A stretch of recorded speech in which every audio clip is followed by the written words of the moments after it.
Carol, Chapter 6 The Magic Locket. "Where are we, father?" Sylvie whispered, with her arms twined closely around the old man's neck, and with her rosy cheek lovingly pressed to his. "In Elfland, darling. It's one of the provinces of Fairyland." "But I thought Elfland was ever so far from Outland, and we've come such a tiny little way." "You came by the royal road, sweet one. Only those of royal blood can travel along it, but you've been royal ever since I was made King of Elfland, and that's nearly a month ago. They sent 2 ambassadors to make sure that their invitation to me to be their new king should reach me. One was a prince, so he was able to come by the royal road, and to come invisibly to all but me. The other was a baron, so he had to come by the common road, and I dare say he hasn't even arrived yet." "Then how far have we come?" Sylvie inquired. "Just 1,000 miles, sweet one, since the gardener unlocked that door for you." 1,000 miles!" Bruno repeated. "And may I eat one?" "Eat a mile, little rogue." "No," said Bruno. "I mean, may I eat one of that fruits?" "Yes, child," said his father. "And then you shall find out what pleasure is like, the pleasure we all seek so madly and enjoy so mournfully." Bruno ran eagerly to the wall and picked a fruit that was shaped something like a banana, but had the colour of a strawberry. He ate it with beaming looks that became gradually more gloomy, and were very blank indeed by the time he had finished. "Hasn't got no taste at all," he complained. "I couldn't feel nuffin in my mouth. Was that a hard word, Sylvie?" "It was a flitz," Sylvie gravely replied. "Are they all like that, father?" "They're all like that to you, darling, because you don't belong to Elfland, yet. But to me they are real." Bruno looked puzzled. "I'll try another kind of fruits," he said, and jumped down off the king's knee. "There's some lovely striped ones, just like a rainbow." And off he ran. Meanwhile the Fairy King and Sylvie were talking together, but in such low tones that I could not catch the words, so I followed Bruno, who was picking and eating other kinds of fruits, in the vain hope of finding something that had a taste. I tried to pick some myself, but it was like grasping air, and I soon gave up the attempt and returned to Sylvie. "Look well at it, my darling," the old man was saying, "and tell me how you like it." "It's just lovely," cried Sylvie, delightedly. "Bruno, come and look." And she held up, so that he might see the light shine through it, a heart-shaped locket, apparently cut out of a single jewel, of a rich blue colour, with a slender gold chain attached to it. "It's really pretty," Bruno more soberly remarked, and he began spelling out some of the words inscribed on it. "All will love Sylvie," he made them out at last. "And so they doos," he cried, clasping his arms round her neck. "Everybody loves Sylvie." "But we love her best, don't we, Bruno?" said the old king, as he took possession of the locket. "Now, Sylvie, look at this." And he showed her, lying on the palm of his hand, a locket of a deep crimson colour, the same shape as the blue one, and, like it, attached to a slender golden chain. "Oh, lovelier and lovelier!" exclaimed Sylvie, clasping her hands in ecstasy. "Look, Bruno." "And there's words on this one, too," said Bruno.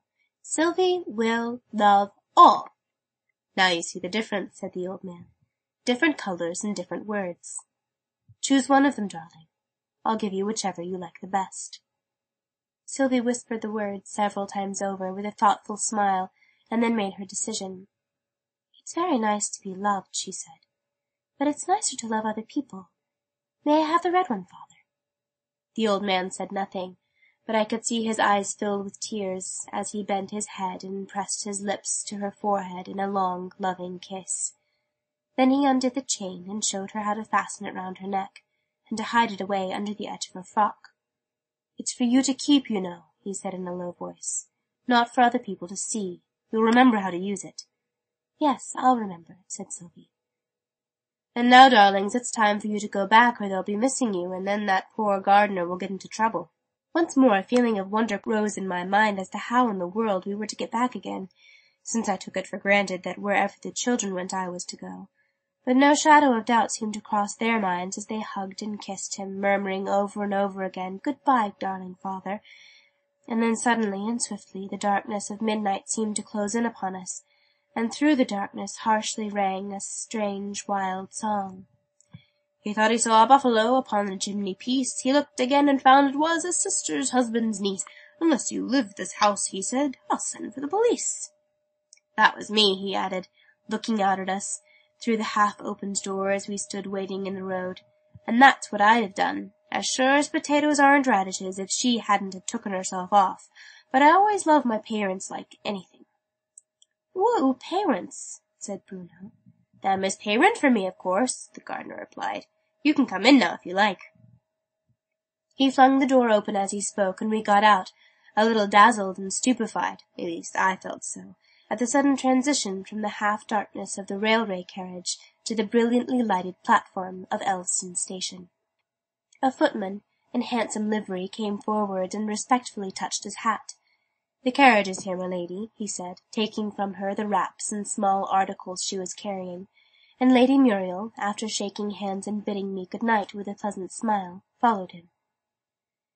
It was with a somewhat blank and lonely feeling that I betook myself to the van from which the luggage was being taken out, and after giving directions to have my boxes sent after me, I made my way on foot to Arthur's lodgings, and soon lost my lonely feeling in the hearty welcome my old friend gave me, and the cosy warmth and cheerful light of this little sitting-room into which he led me. Little, as you see, but quite enough for us two. Now take your easy chair, old fellow, and let's have another look at you. You do look a bit pulled down, and he put on a solemn professional air. I prescribe ozone, quant, suff, social dissipation, fiant pilulae quam plurimae, to be taken feasting 3 times a day. But, doctor, I remonstrated, society doesn't receive 3 times a day. That's all you know about it, the young doctor gaily replied. At home, lawn tennis, 3 p.m. At home, kettle-drum, 5 p.m. At home, music, Elston doesn't give dinners, 8 p.m. Carriages at 10. There you are. It sounded very pleasant, I was obliged to admit. And I know some of the lady society already, I added. One of them came in the same carriage with me. What was she like? Then perhaps I can identify her. The name was Lady Muriel Orme. As to what she looked like, well, I thought her very beautiful. Do you know her? Yes, I do know her. And the grave doctor coloured slightly as he added, Yes, I agree with you. She is beautiful. I quite lost my heart to her, I went on mischievously. We talked. Have some supper, Arthur interrupted with an air of relief, as the maid entered with a tray, and he steadily resisted all my attempts to return to the subject of Lady Muriel, until the evening had almost worn itself away. Then, as we sat gazing into the fire and conversation was lapsing into silence, he made a hurried confession. I hadn't meant to tell you anything about her, he said, naming no names, as if there were only one she in the world, till you had seen more of her, and formed your own judgment of her. But somehow you surprised it out of me, and I have not breathed a word of it to anyone else. But I can trust you with a secret, old friend. Yes, it is true of me, what I suppose you said in jest. In the merest jest, believe me, I said earnestly. Why, man, I'm 3 times her age. But if she is your choice, then I am sure she is all that is good and sweet, Arthur went on, and pure and self-denying and true-hearted and— He broke off hastily, as if he could not trust himself to say any more on a subject so sacred and so precious. Silence followed, and I leaned back drowsily in my easy chair, filled with bright and beautiful imaginings of Arthur and his lady-love, and of all the peace and happiness in store for them. I pictured them to myself walking together, lingeringly and lovingly, under arching trees, in a sweet garden of their own, and welcomed back by their faithful gardener, on their return from some brief excursion. It seemed natural enough that the gardener should be filled with exuberant delight at the return of so gracious a master and mistress. How strangely childlike they looked! I could have taken them for Sylvie and Bruno. Less natural that he should show it by such wild dances, such crazy songs. He thought he saw a rattlesnake that questioned him in Greek. He looked again, and found it was the middle of next week. The one thing I regret, he said, is that it cannot speak. Least natural of all that the vice-warden and my lady should be standing close by me, discussing an open letter, which had just been handed to him by the professor, who stood meekly waiting a few yards off. If it were not for those 2 brats, I heard him mutter, glancing savagely at Sylvie and Bruno, who were courteously listening to the gardener's song. There would be no difficulty whatever. "Let's hear a bit of that letter again," said my lady, and the Vice-Warden read it aloud. "And we therefore entreat your graciously to accept the kingship, to which you have been unanimously elected by the Council of Elfland, and that you will allow your son Bruno, of whose goodness, cleverness, and beauty reports have reached us, to be regarded as heir apparent." "But what's the difficulty?" said my lady. "Why, don't you see? The ambassador that brought this is waiting in the house, and he's sure to see Sylvie and Bruno, and then, when he sees Uggug, and remembers all that about goodness, cleverness, and beauty, why, he's sure to—" "But where will you find such a better boy than Uggug?" my lady indignantly interrupted. "Or a wittier, or a lovelier?" To all of which the Vice-Warden simply replied, "Don't you be a great blethering goose. Our only chance is to keep those two brats out of sight. If you can manage that, you may leave the rest to me. I'll make him believe Uggug to be a model of cleverness and all that." "We must change his name to Bruno, of course," said my lady. The Vice-Warden rubbed his chin. "No," he said musingly, "wouldn't do. The boy's such an utter idiot he'd never learn to answer to it." "Idiot indeed!" cried my lady. "He's no more an idiot than I am." "You're right, my dear," the Vice-Warden soothingly replied. "He isn't indeed." My lady was pleased. "Let's go in and receive the ambassador," she said, and beckoned to the Professor. "Which room is he waiting in?" she inquired. "In the library, ma'am."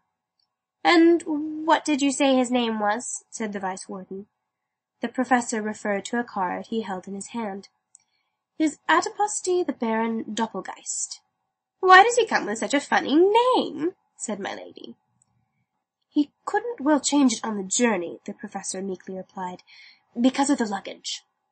"You go and receive him," my lady said to Vice-Warden, "and I'll attend to the children." End of Chapter 6. The Magic Locket. Recording by Emily Whitworth.